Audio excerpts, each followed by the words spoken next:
So it's Thursday, the 2nd of April, 2020, and I've had a bit of an interesting week.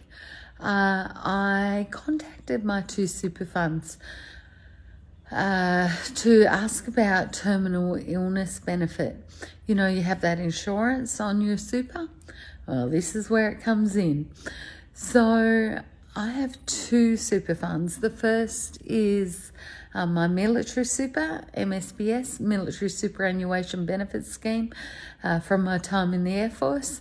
And then I have the public service super, which is from my time in the Australian Public Service.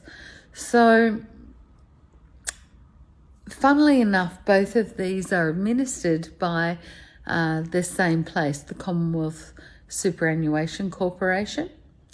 So I can't, but funny, I have to call two separate numbers, even though the same place administers them. So couldn't be transferred, nothing. So I call the public service super, and they were great. They're like, yeah, we'll send you a form, and it's COVID, so we're waiving our normal ID requirements. Just send us via email the form and some ID and two letters, one from a specialist and one from your GP, saying that you have 2 years or less to live. So that's fine. I call the military super. I'm told they'll send me a form. I need the 2 letters to say I have less than 2 years to live. And that's it. So I toddle off and contact my GP and contact my specialist, Professor Rowe, get letters from both of them stating that, you know, my life expectancy is 24 months or less. Not confronting at all. Then I get back onto the two super funds.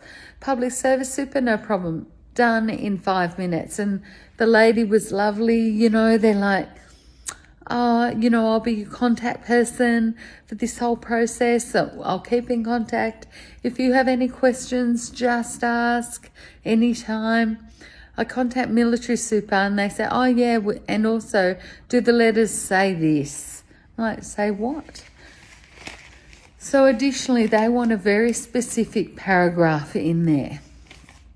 And frustrating to hear this after I've already called to get information and organised it, and now they're changing, you know, putting in an additional thing.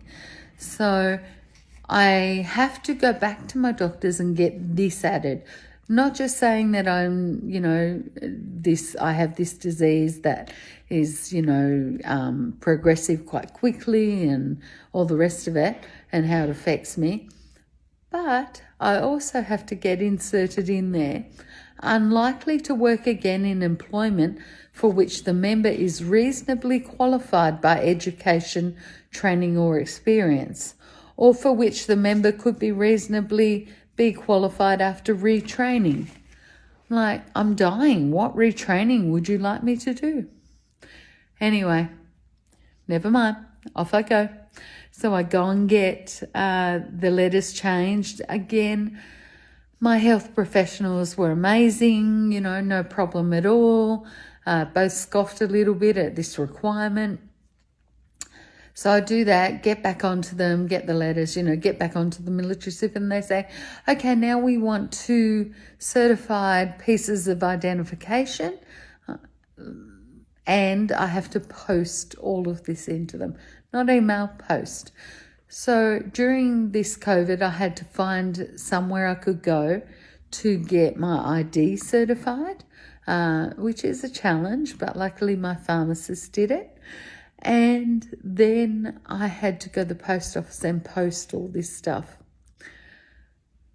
It's just fascinating to me that it's the same management corporation that's doing this, but public servants who, you know, have had a pretty normal life have such an easy process to get their terminal illness benefit.